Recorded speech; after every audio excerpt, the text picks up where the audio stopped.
All right, so last time we finished talking about spaces of signals. All right, so it's a major portion of what we were trying to do here, because spaces of signals and describing their topology, and we did this in terms of convergence. Doing this is an important part of being able to do things involving signals and systems in a rigorous way, because you need to talk carefully about properties of not just signals, but spaces of signals in order to talk about things like continuous systems and things of this nature. Okay, but anyway, we now are going to move on to still, in some sense, talking about signals, but a different way of thinking about signals, and that's distributions.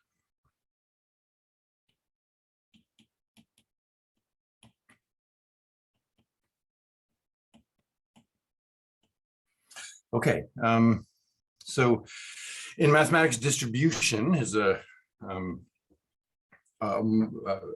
greatly overused term. I can, without attempting to research other possible ways of using the word, think of three. One is the way that we're going to talk about here, so I won't say anything more about that. Another is probability distributions, right? And that's not what we're talking about. And then another is in differential geometry, one talks about distributions on manifolds as subbundles of the tangent bundle. That's not what we're talking about here. So we're talking about something which is not either of those two things, but is some other third thing. And what I want to do to get started with this is to think about an example. And I'm going to take a very simple example and think about it in a complicated way. Or ask a question which has a complicated answer. Let me put it that way. Okay. So maybe I'll call this an example. Okay, so the example is from differential equations, and differential equations is one of the places where distributions, such as we're going to talk about here, have significant application, right? But for our purposes, we're just going to look at a very, very simple scalar ordinary differential equation.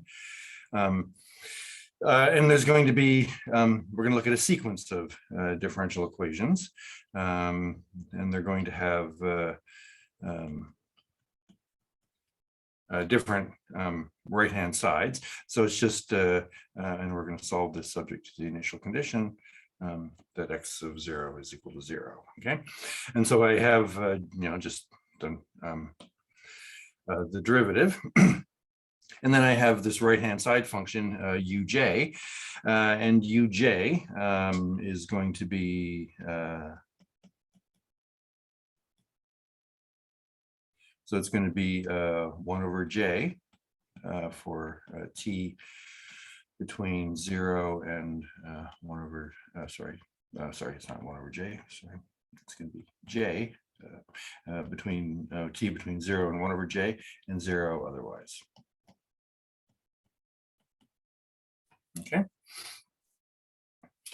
Okay. So the idea is that u1. So let's say this is t equals 1.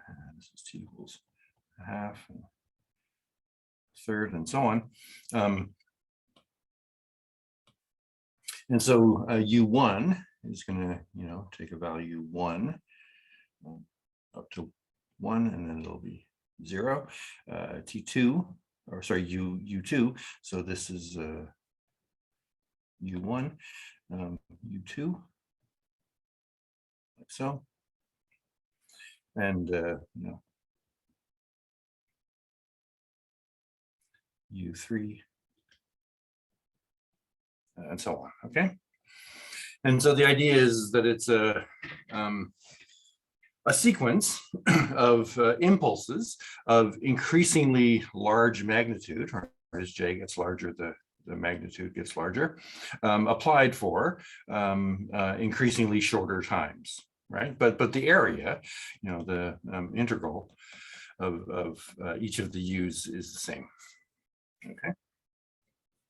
All right, so you can easily solve this differential equation just by integrating. And so if you solve the differential equation for the jth u, you get xj of t is, let's, this thing can have a definition for t negative. So for t negative, it's going to be 0. Okay, and then at t equals 0, my right-hand side kicks in like so. And so between 0 and 1 over j, I get jt, okay? And so it increases linearly with slope j. And then at t equals 1 over j, that value becomes 1, and then you switch off u, and so it remains 1 forever after. Like so, okay? And so the xj's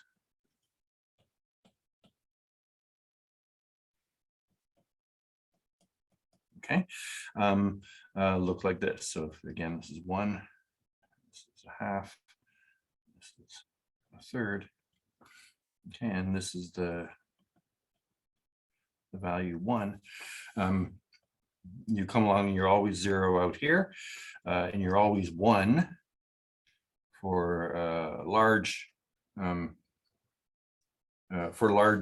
t, and then you, for x1, you go up here with slope 1, okay, and then for x2, come up here with slope 2, x3, come up here with slope 3, and so on. Okay. All right, and so point-wise,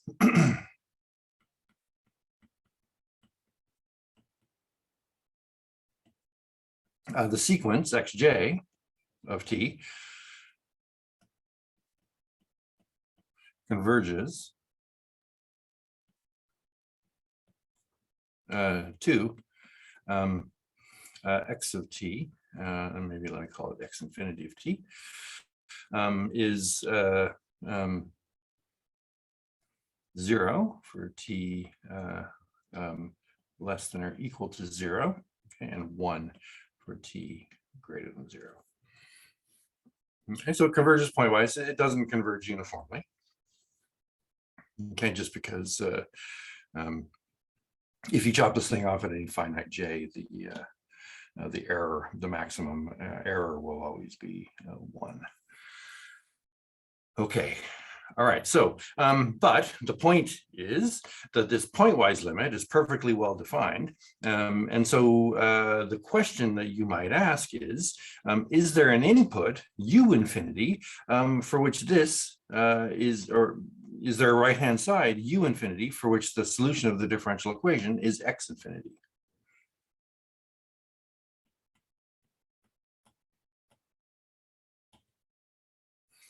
Is there u infinity? And we should understand now that when you specify a function of time, you should specify what kinds of properties it has. And so a large class of possibilities is L1 log.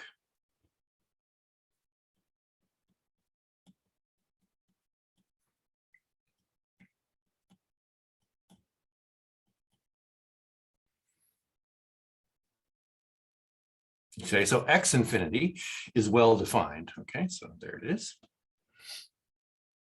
And so we're asking, is x infinity the solution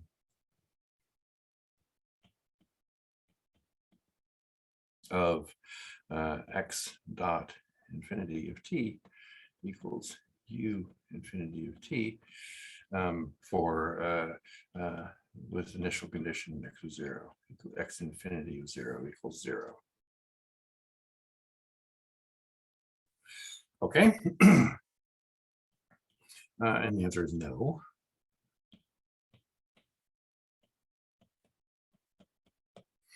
All right, and so how could you see that? Well, one way of seeing that is to notice that to get a solution to this differential equation, you get it just like I did up here by just direct integration.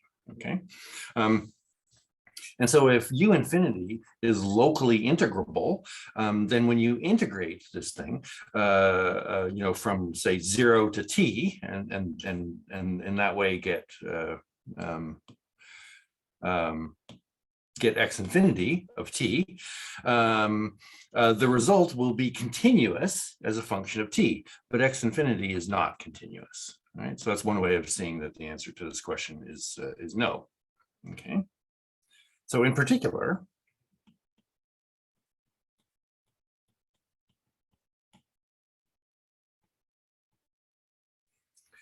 if we take, so there's an obvious guess here for what u infinity should be.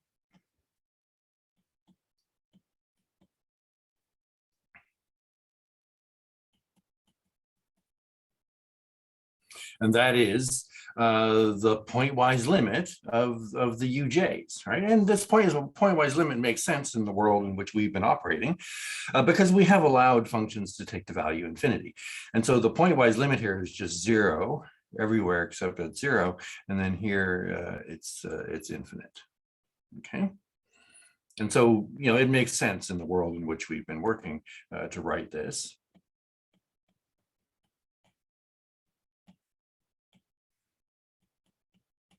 Okay. So if we take u infinity to be that, this does not work.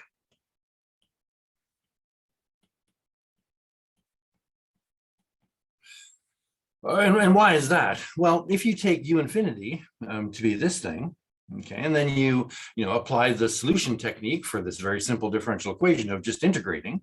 Okay, so you're integrating a function which is 0, except at 0, where the single point 0, where it takes a non-zero value. And I don't really care if the value is infinity or 6. The fact is, when you integrate this thing, you get 0. Okay, because we decided when we talked about the arithmetic of the extended reals, we decided that 0 times infinity was equal to 0. That was the rule that we were going to use there in integration. Okay, that even if something was infinite on a set of measures 0, it had 0 integral. Okay. Okay, so so the pointwise limit of the u's does not give the pointwise limit of the x's. Okay. Okay, so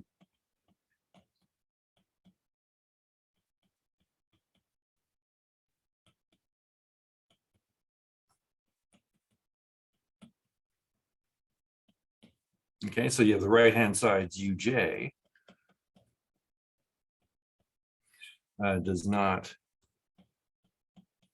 give the pointwise limit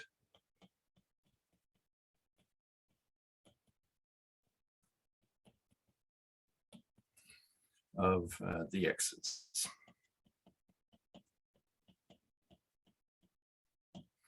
Okay. All right, so what we're going to try and do is understand this. All right, and we're going to understand this in a comprehensive way. We're going to do that by developing a theory. In this theory, we're going to have to step outside of signals that are in L1 loc because they don't seem to do the job for what we're interested in here. So we need to develop a theory which extends this class of signals to something larger. And this is a pretty large class, right? This is kind of one of the largest classes of normal signals that you want to encounter as L1 loc. If you're talking about something that's a function of t and it's not in L1 loc, it may not be something you want to actually talk about as being a function of t, but being some other kind of thing, such as we're going to talk about here. Okay, so our objective in talking about these things we're going to call distributions is to develop a theory of what are often called generalized functions, or in our way of talking about things, generalized signals, that covers this example. Okay, because the example tells us that this class is not enough to do what I want to do here. Okay, all right, and so in this class of generalized signals,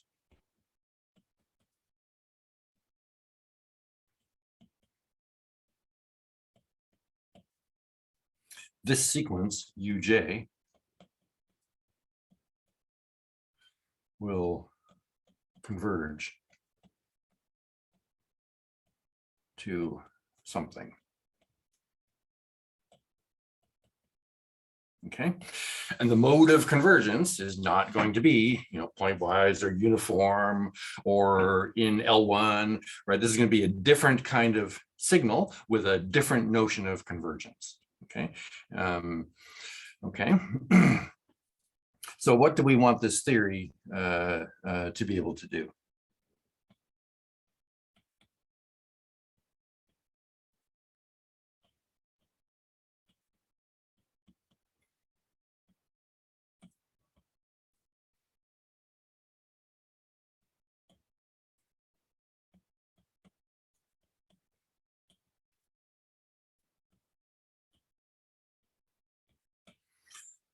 Okay.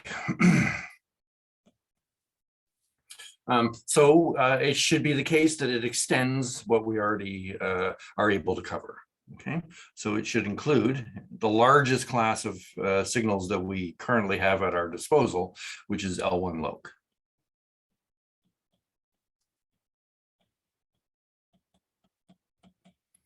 Okay, so we're going to talk for the moment about things being defined on all of R, just for simplicity, and then we'll indicate how you can go back to talking about general continuous time domains. Okay, so it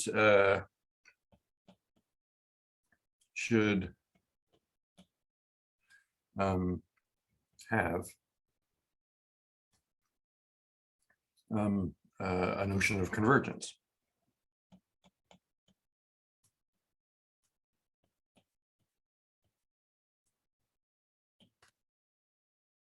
Okay, because we want to say that in this class of things we're going to talk about, that the sequence of UJs here converges to something. And it's not going to be this, but it should converge to something. Right? So we should have some kind of convergence there.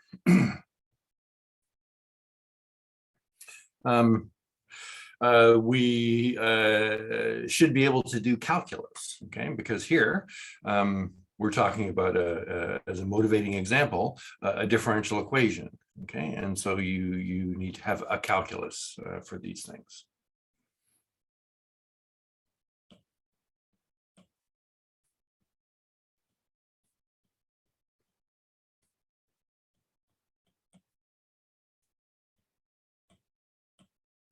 Okay, and of principal importance is the notion of a derivative. So you should be able to differentiate things, okay? Or at least to say when something is differentiable. Okay. Okay, so that's the motivation for doing what we want to do. Okay, so the motivation is this very simple example, and then what we're going to do to, well, I mean, we're not just doing this to solve this example. If the only thing we could do was figure this out, that would be not worth the effort that we're going to put into it. But you can do much more than that. Okay. Okay, so that's motivation. Okay, so so the notion of a distribution is one, peculiar, two, simple. Okay, and it's simple in the following sense. It's simple in the sense that it has been developed to the point where you can do basic things with distributions very easily. Okay, deeper things with distributions are not so easy, and you really need then to go into the mathematical foundations of the subject more deeply than we're going to do here. But be prepared for something that's peculiar, but also quite simple in the sense that to actually do things, simple things in this world that we're going to create is actually not that hard. Okay. The hard thing, sometimes at least, is understanding what it is that you're doing, and does it actually have any meaning? Okay, so and so we'll talk a little bit about these kinds of things. Okay. All right, so first, we're going to talk about what are called test signals or test functions.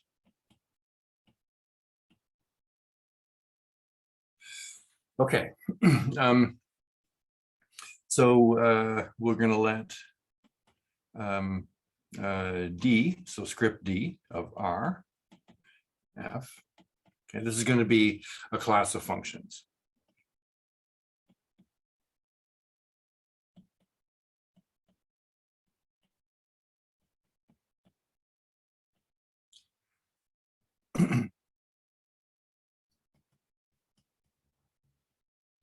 And we're going to denote a typical test signal by phi.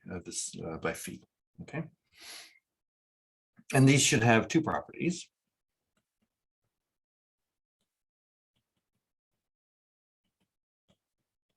So the support. So first, let me say, oops, that phi is infinitely differentiable.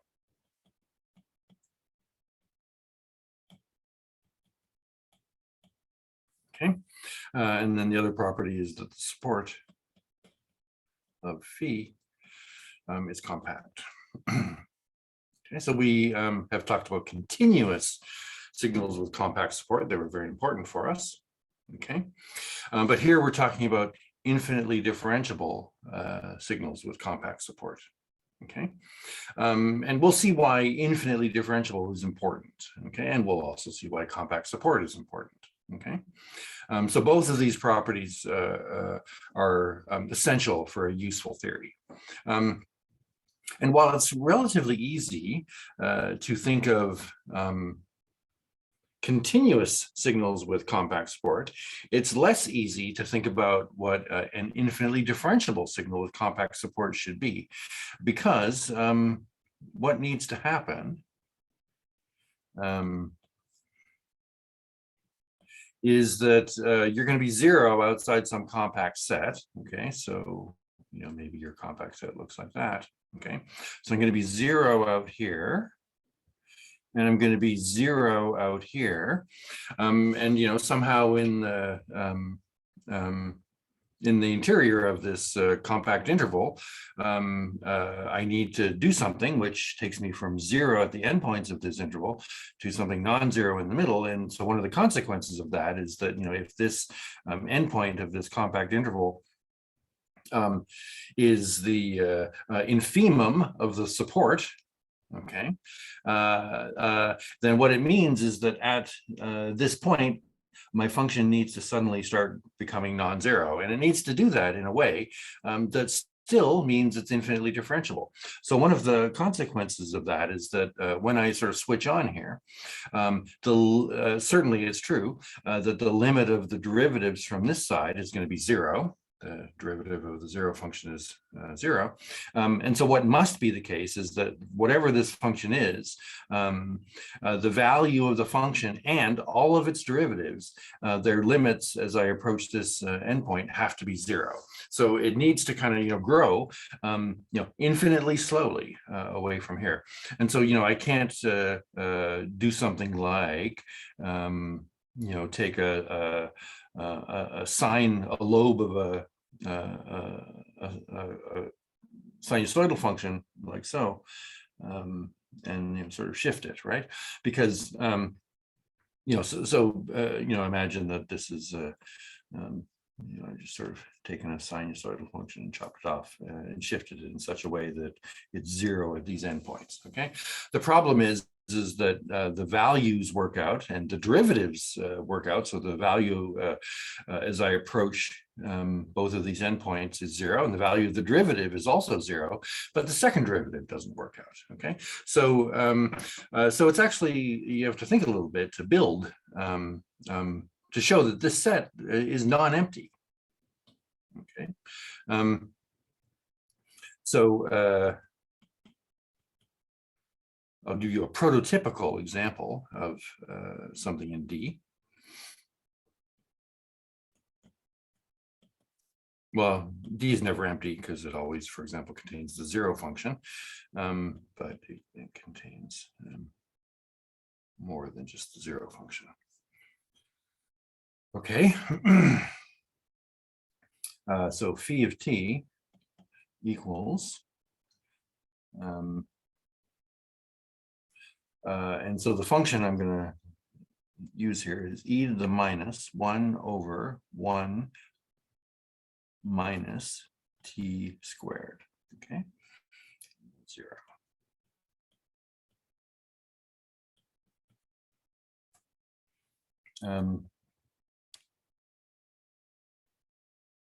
Okay, so right, because this thing will now be unambiguously defined for t in the open interval minus 1, 1, and then 0 otherwise.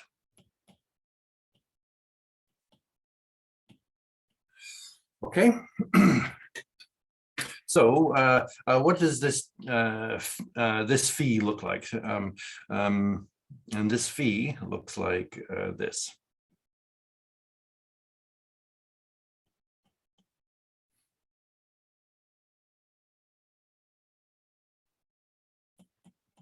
Okay, so minus 1, 1.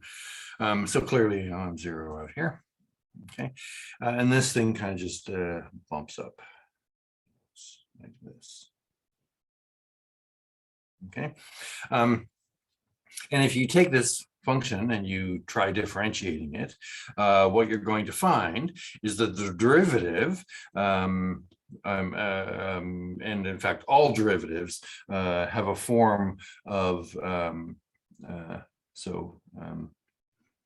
of t, let's say kth derivative is going to be, it's going to look like e to the minus 1 over 1 minus t squared over some polynomial pk of t. Okay, so you can sort of show that by induction. And this is of course for t in minus 1, 1. Of course, outside there, the derivatives are all 0. And so then the point is that as you, and so pk is a polynomial, which, is going to vanish at the endpoints here. So I have a denominator that vanishes at the endpoints, and then I have this thing, which also vanishes at the endpoints, but this does it faster than this because this is polynomial and this is exponential. So that's kind of the idea there. Okay. All right. So this is a prototypical example of something in the set of test signals. Okay. But the fact is, we do not care that much about D.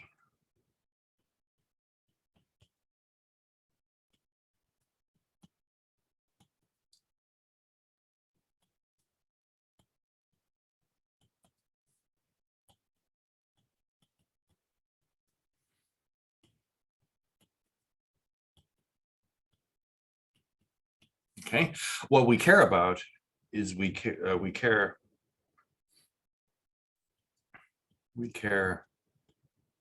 about the properties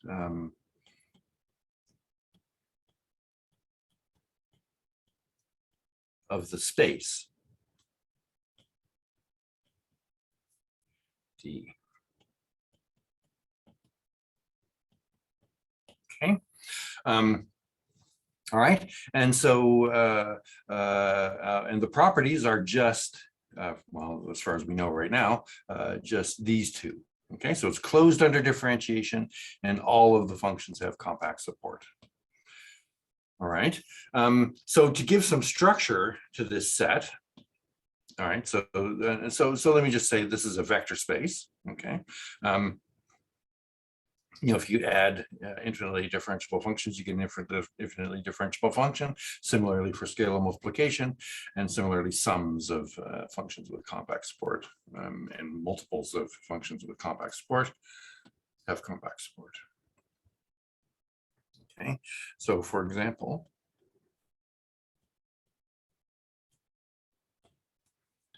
D is a vector space.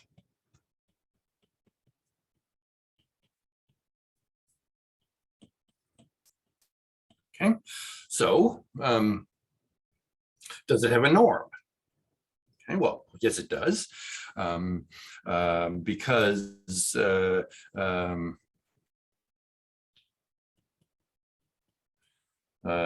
D is contained in C0 CPT of R. Okay, we can use any of the P norms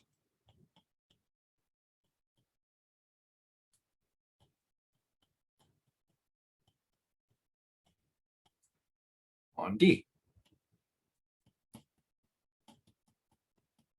And we know that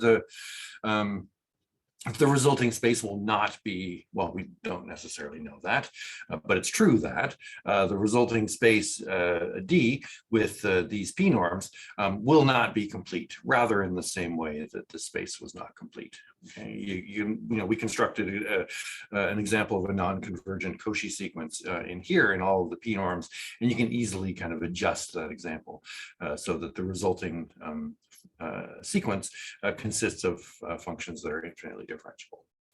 Okay. And so you could ask what the completion is. Well, the completion is LP. Okay, in the case of P less than infinity, and then the completion is C00.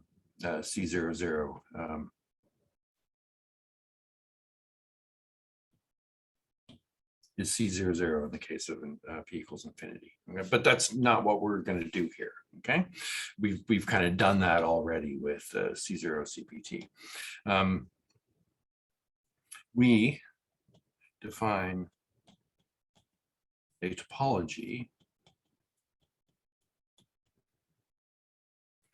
on D by defining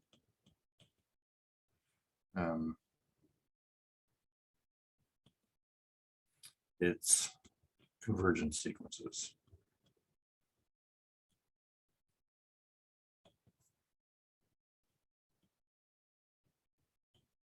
Okay. So let me say some things about that.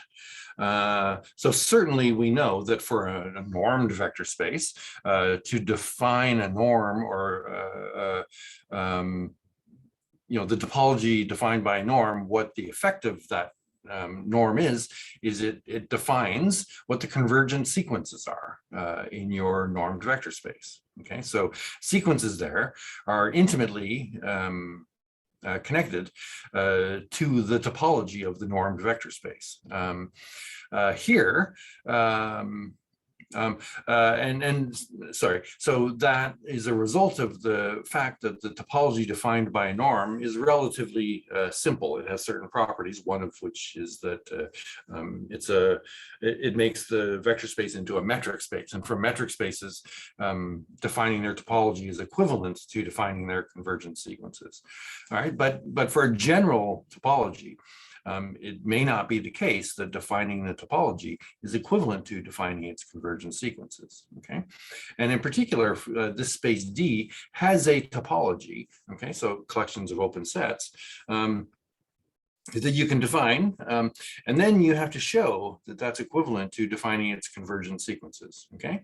But thankfully, that's been done. You know, this theory of distributions originated in the 50s with the work of a French mathematician, Laurent Schwartz, and so a lot of the things that we know about distributions originated in his original work on the subject, and one of those things was to show how the topology of D can be defined by its convergent sequences. All right, so there's some deep stuff going on there, but the outcome of that is that you get an elementary description of a topology on D by its convergent sequences. Okay, and that notion of convergence is this. So a sequence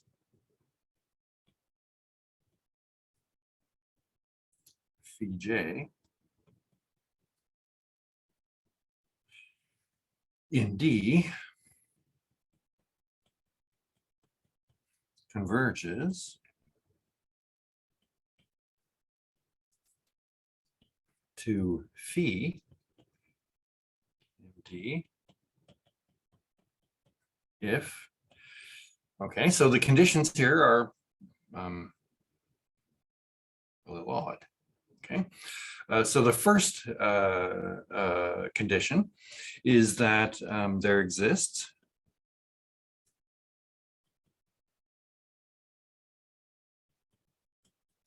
a compact K in R such that the support of all of the phi j's is contained in K. Okay.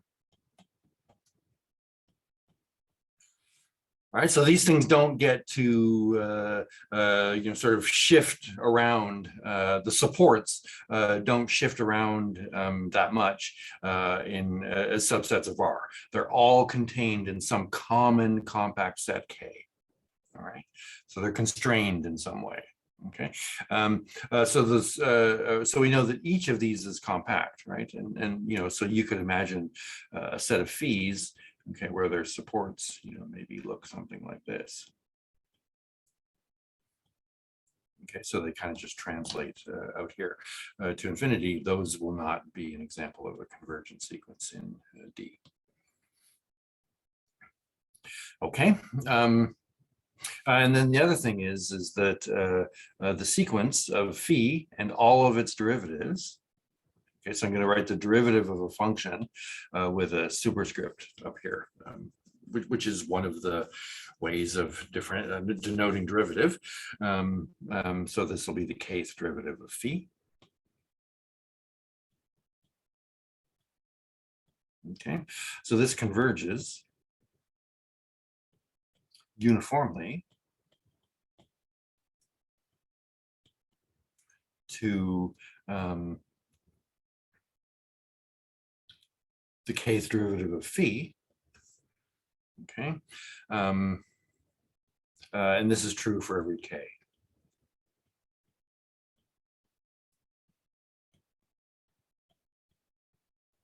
Okay, so phi and all of its derivatives So sorry, phi j. Okay, so the phi j's and all of its derivatives converge uniformly to the corresponding derivatives of phi. Okay, so this is the notion of convergence. All right. Okay. So you don't actually have to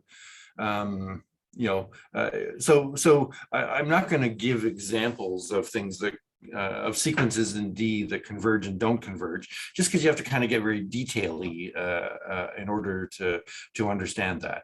They all kind of you can violate uniform convergence easily enough. And so let me kind of illustrate how uniform convergence might be violated. The uniform convergence condition. So I'm not going to be explicit about this. I'm just going to kind of draw some cartoons.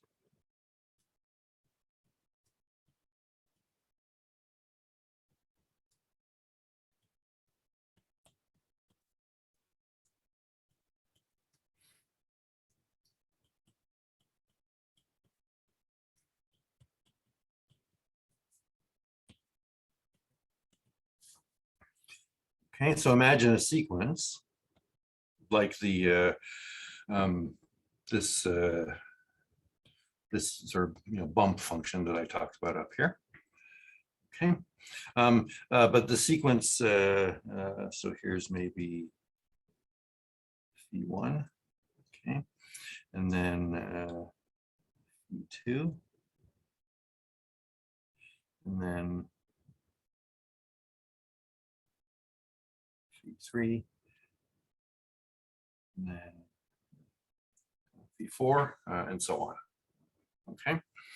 And so the uniform convergence condition here is going to be violated because a sequence like this will converge pointwise to 0. Okay, so the idea is that that terms in the sequence get larger and larger, their support gets smaller and smaller, and so these things will converge pointwise, to a function which has value 0 out here, and then value 1 at 0.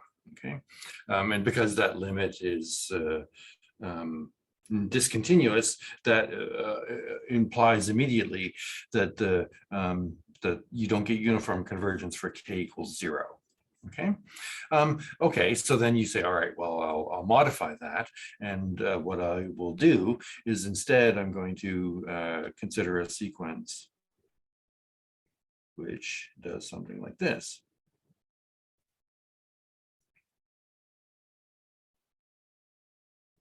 All right, and I'm going to maybe shrink the values as well, not just the domains. So,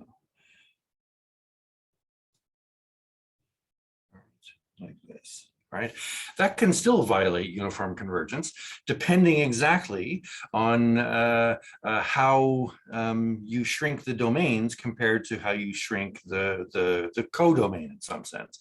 And if you shrink the domain too fast, then what you'll see is that while this sequence may converge uniformly to 0 in this case, just like the pointwise limit will be 0, and so it might converge uniformly to 0 for k equals 0, but then the slopes are going to get very high as j gets large. Okay, so there's lots of ways that you can where you can violate this uniform convergence condition and maintain that. Okay, so so I've already sort of indicated that the compact support condition can be violated by, for example, translating. So the common compact support condition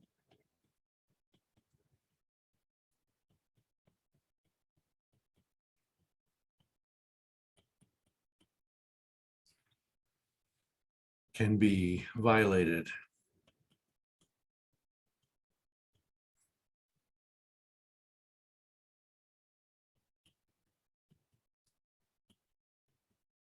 Okay, so I'll draw kind of two cartoons here. All right, so you can take a a sequence which, here's the first term, okay, and then here's the second term, here's the third term, and so on.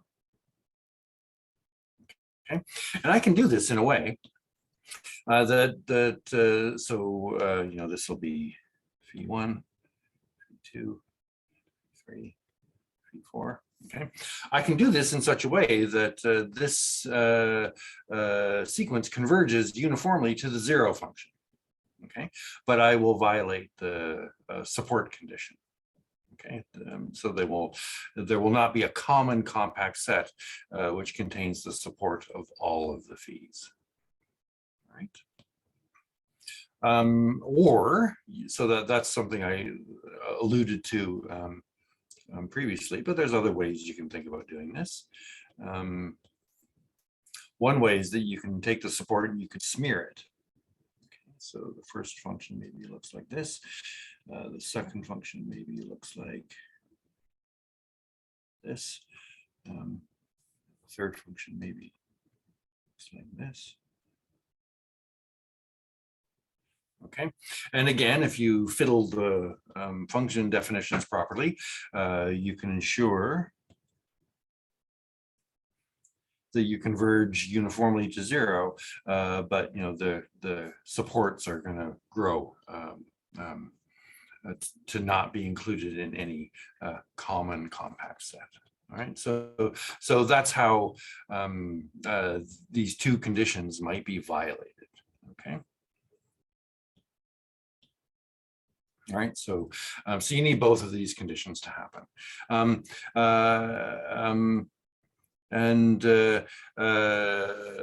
So we will see how these conditions are important. Okay, so that defines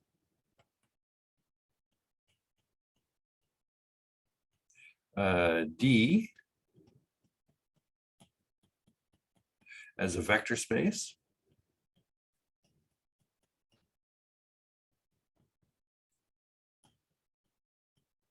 with a topology defined by convergence sequences.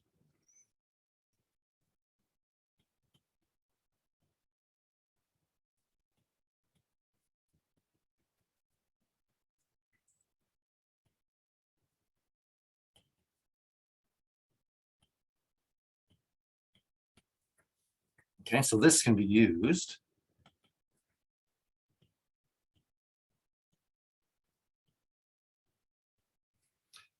to talk about continuity, for example.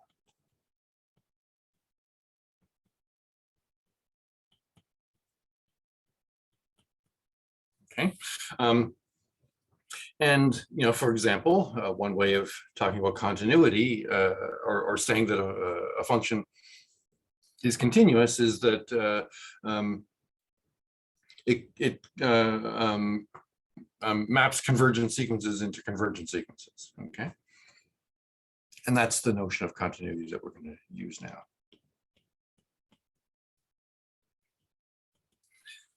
Okay, and so we're going to define what's known as a distribution. So a distribution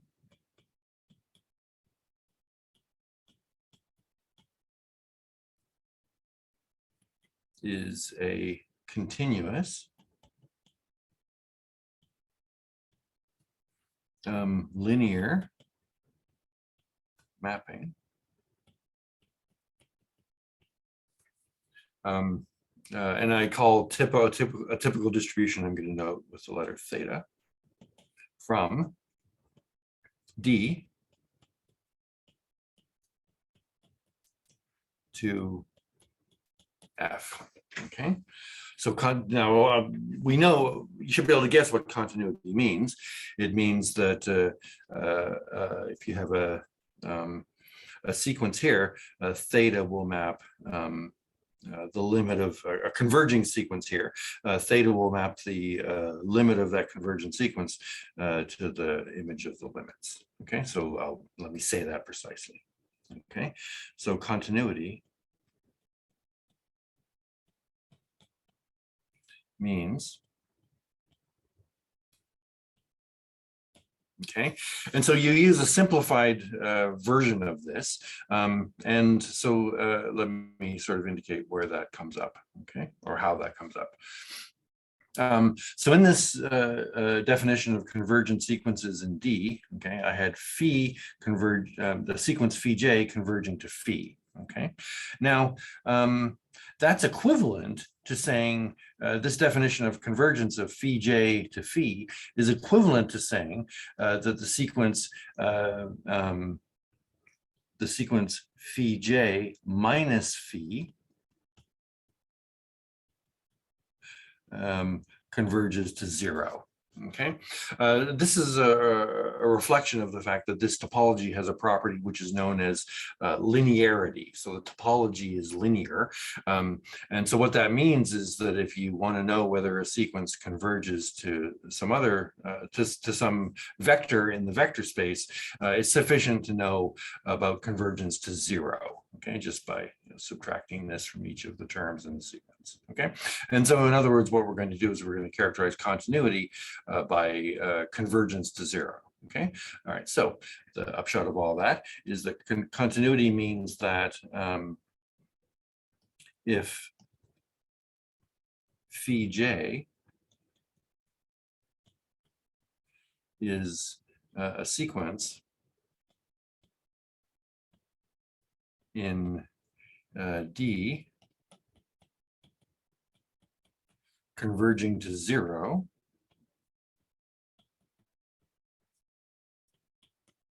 okay, so 0 here means 0 in D, okay. Okay, then this sequence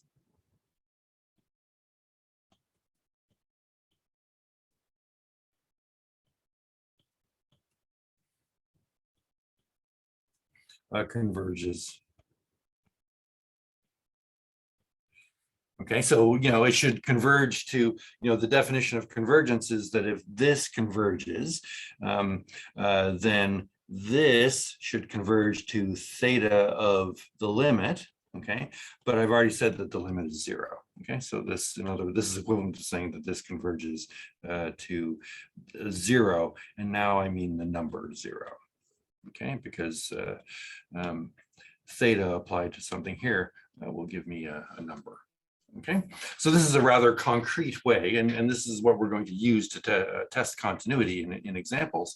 So this is a rather concrete way of saying what it means for theta to be continuous. Okay. All right. So notation.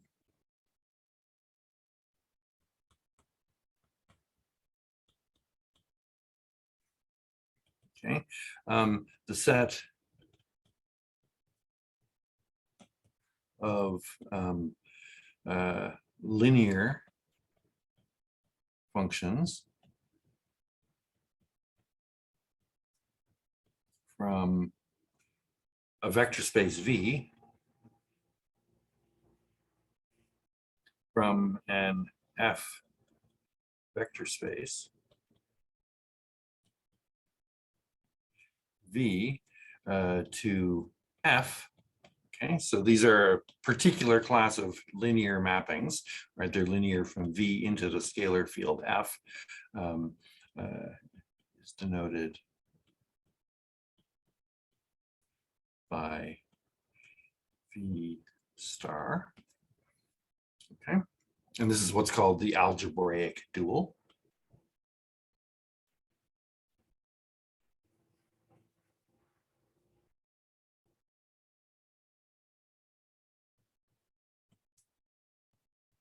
Okay, so if V has a linear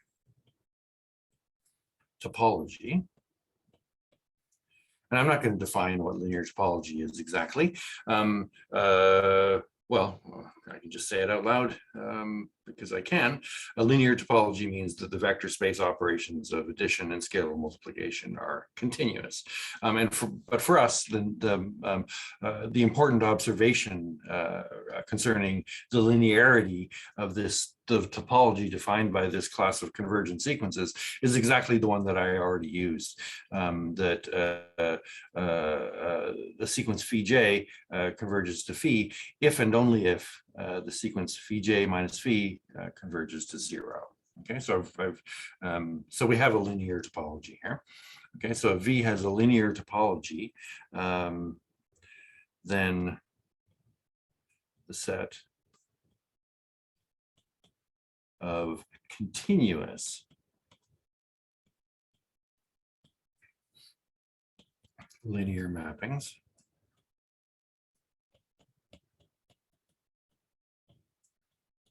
from V to F is denoted by V prime. Okay, and this is the topological dual.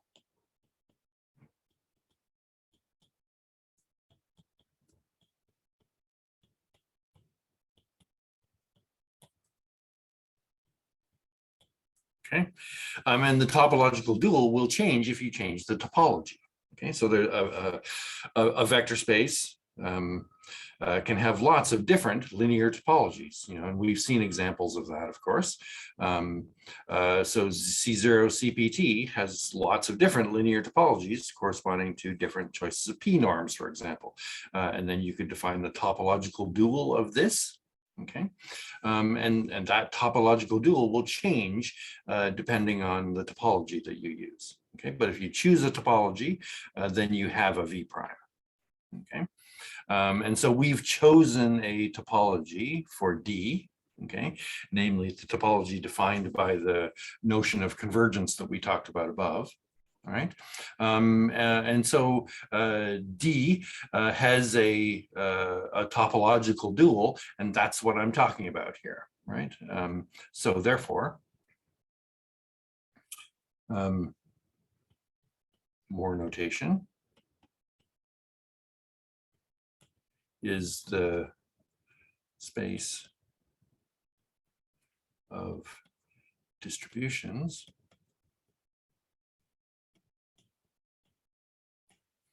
is based on this this notation that I talked about here of writing the topological dual as V prime.